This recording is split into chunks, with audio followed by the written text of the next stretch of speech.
Hey everyone, this is Ryan B with Practical Forex Trading. This is your US dollar analysis for the week of February 2nd, 2020. If you want to stay up to date with all of our currency pair updates, make sure you subscribe to the channel by clicking that red subscribe button in the bottom right hand corner of the screen. Okay, awesome. Here we go with the US dollar DXY. As you can see, my sentiment is currently bearish. Which means I believe we will see more declines in the US dollar in the week ahead.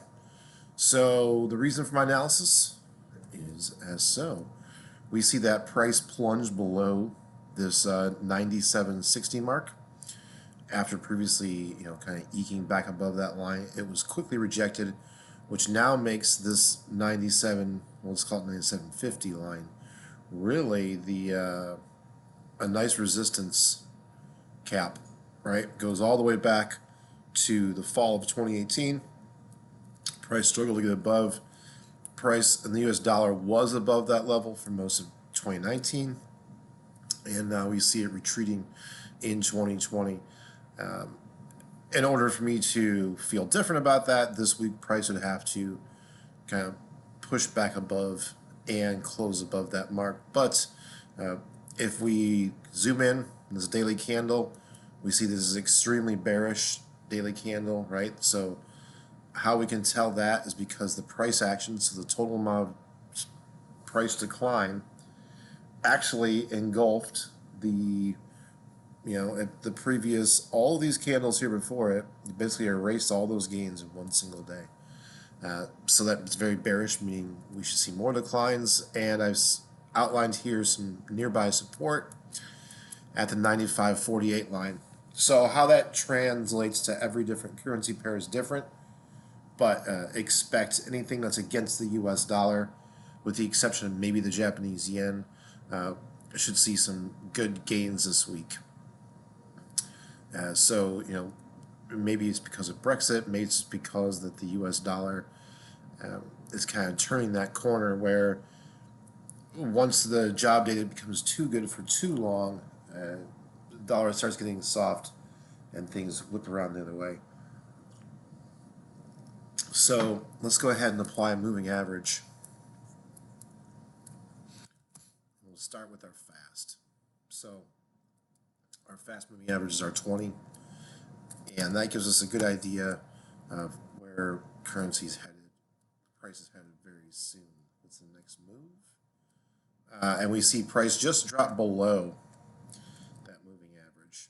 So typically, in the past, if we look back in the past, every time that price drops below the moving average, we see declines for a number of days. Now, because it's been going up this uptrend this whole time over the last year and a half, we would see that price would go below the moving average and then quickly pop above.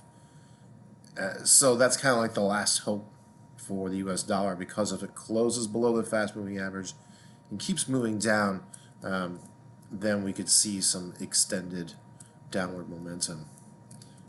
And let's go ahead and put our 50 on here. And our 200. So our 50 moving average is our medium.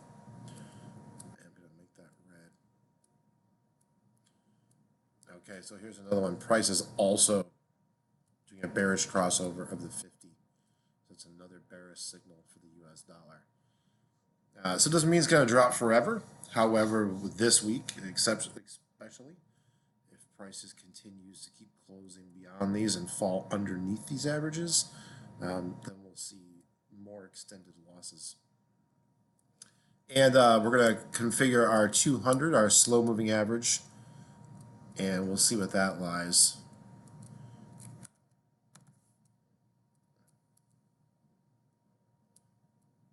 Okay, and price is now closing below the 200 moving average, so this is a definite multiple bearish signals for the US dollar. We should see losses for the dollar really amplified this week. So let's go ahead and get a little bit more granular. We can't really in these charts, but we can do this. We can start drawing an approximate downtrend. ceiling. So we've got our ultimate top here, and we just had this peak that quickly declined the other day. So now I'm going to use that as my sell point, right? So as price moves away from this line and then moves back towards it, I'll use it opportunities to look for rallies to sell the US dollar. So let's go ahead and look at our extended view. So we know this is our first term target. Looks like the dollar has some pretty good support right at this 95 area. Here we go. We see price back in 2017 touched underneath it multiple times in 2018, then finally peaked above. So we'll see some pretty good support for the US dollar at this 95 mark. And, you know, shorts are called shorts, right? Sell is called a short for a reason because it takes a short amount of time to reach there. So we could probably see this basement by, looks like is maybe mid-March. So possible US dollar selling for at least the next month and a half. All right. Well, that's pretty cut and dry for the US dollar. We're bearish. Have a great week trading. Make sure you check out our other videos for more currency analysis. Okay, have a great day, everyone.